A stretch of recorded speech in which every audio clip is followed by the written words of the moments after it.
Hi guys, welcome to my channel. It's me again, Mommy Joylyn. So sa video na to, ituturo ko po sa inyo kung paano gumawa ng maraming images para i-promote po yung products niyo sa Instac. So, ang gagamitin pa natin, by the way, ito nga pala yung, wait, alright, patuloy yung recording, tine-check ko lang. So, ito yung store ko po sa Instac, instac.ph/elfmart. So, ito yun, nandito yung product listings ko. Tapos, isa-search ko yung isa sa product na ipopromote ko, which is yung cashew oil. Alright. So, ito po yun, gamot sa kulugo at iba pa, words, ganyan. So, ipopromote ko to. So, syempre gagawa ko ng mga images na ipopost ko sa Facebook or sa kung saang social media. So, ngayon, ang gagamitin ko ay Canva. So, ito may ginawa na ako. Inedit ko lang siya sa Canva na website. At Canva Pro nga pala yung ginagamit ko kasi ang gagamitin natin ngayon is yung bulk create na feature. So, kailangan nyo ng Canva Pro. Pwede naman kayo mag-sign up. Meron mga free trial na 30 days at pwede nyo pa i-cancel anytime. So, sign up lang po. At marami na po kayong magagawa sa 30 days na free trial na yan. So, let's continue. Ito yung ginawa kong template. Ito yung product at ito yung background. So, yung papalitan lang natin is yung background. So, gagawa tayo ng maraming images. For example, 5. Gawa tayo ng 5 images gamit ang bulk create feature ni Canva. So, papalitan lang natin yung backgrounds. Kailangan natin pumunta sa sheet. I-click natin yan.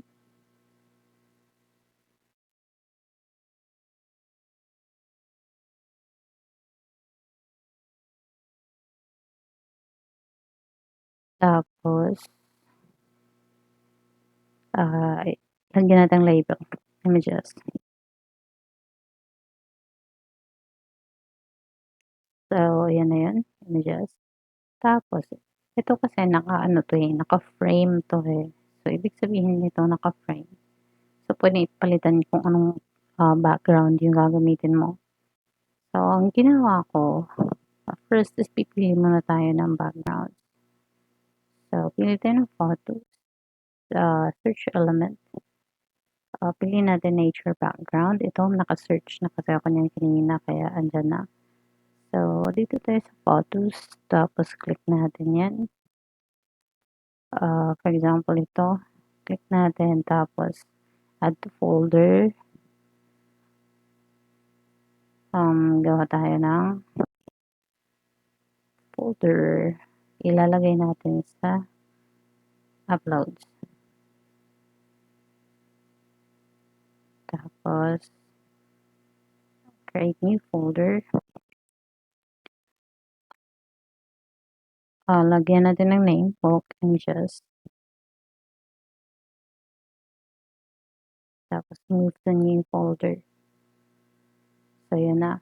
Nakasave na yun dun sa folder na yun. So, gawa tayo ng 5. Hanap tayo ng 5. So, ito pa. Save natin. Add to folder. Ayan. Add to folder lang natin yan. Para hindi na natin kailang i-download to i-upload ulit sa folder.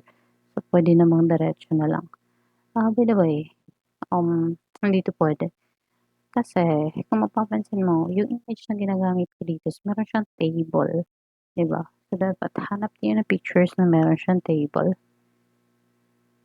Ayan. So, pwede natin itong i-click. Tapos, nature background. Ay, hindi. Sorry. Tapos, with table.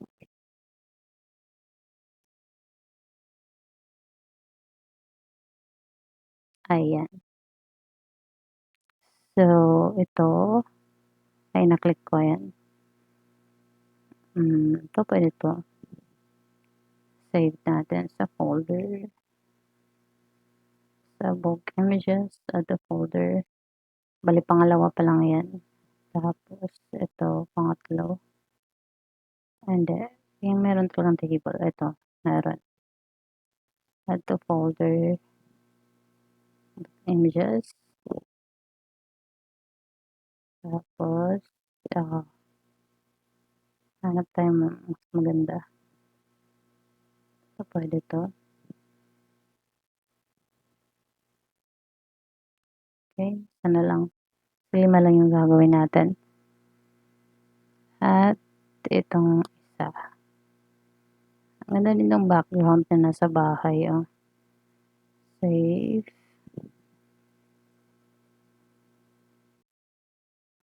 So, ayan. So, nakalima na tayong background images na ipapalit natin dito. So, sa mga sa mga gagawa pa lang or hindi pa lang paano ng templates nito. Marami naman tutorial sa YouTube kung paano. So, pwede ka naman pumili sa templates talaga mismo na galing dito sa Canva. So, now, pwede ko rin naman itong i-share. If ever gusto nyo, i-share ko itong template na to. I-ask nyo lang po ako sa comments. I-share ko po. So, balik tayo dito sa sheet. At ilagay natin dito yung 5 images na gagamitin natin. Punta tayo dito sa uploads. At folders. Nandito na. Ito yung book images. So, ito hindi natin sasali kasi wala yung table. Kaya di-delete natin yan. Remove from folder. Ayan. So, ang gagawin natin, iti-drag natin yan isa-isa. Ilagay natin sa cell. Ayan, sa 2, 3, 4, 5. Okay, very good. Next is, i-click natin tong actions. At i-click natin yung bulk create na feature. Tapos, selected data range. So, mula dito sa images hanggang dito sa pinakadulo. Click continue. Dito na po yung lalabas yung designs. So, pwede mo ita-type dyan. O ito, pwede rin dito. Pipili ka na lang. Kasi yan sa akin, nakakreate na ako. Kaya lumalabas siya dito. So, kung hindi po na nakakreate, pwede ko itong i-share yung template. I-chat, i-comment nyo lang po. So, ito na yun. At automatic siya makikita mo dito. Next naman is, ito yung papalitan natin yung background. Kaya click natin yan. Then, click connect data. Ito, i-click mo itong images. So, create 5 designs. Punta ka dito sa advanced options. At i-select mo itong one design with multiple pages. Kasi para hindi siya, paiba-iba. So, dapat isang page lang. Tapos, andun na lahat. Tapos, isi-save mo siya sa dito pa rin sa folder ng book images. Pero create tayo ng bagong folder. New book images for med. Ayan, social media yan. Ay, nasa na yan? Sorry, hindi ko na-save. Lagyan na lang natin. New images for med.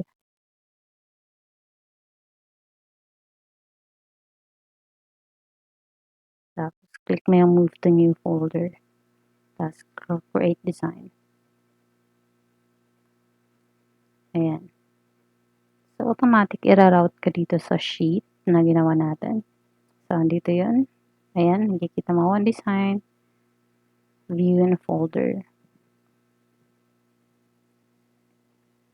Automatic yan na naglalagay po siya ng links ng images na nagawa natin. So, eto na po yan. So, from the main image, ito na po siya. Ang dami, ang bilis. Na-replace po niya agad yung ibang images. Ayan. So, diba? So, kailangan mo lang ng konting adjustment. Kaya, adjust mo na lang ngayon para ma-arrange mo ng tama. So, ayan. Nakagawa agad tayo ng 5 images. So, ganyan lang po kadali. Lalo na pag yung gagawin mo ng 100 images. Ganun. Tapos iba-iba yung elements na papalitan mo. For example, palitan mo yung product, palitan mo dito, palitan mo dito. So, pwede rin po yun. I-click mo lang diyan kung alin yung papalitan mo. Same process lang. So, yun lang po. At thank you so much po sa panonood. Sana po nakatulong po sa inyo itong tutorial na to. Please like and subscribe. Thank you.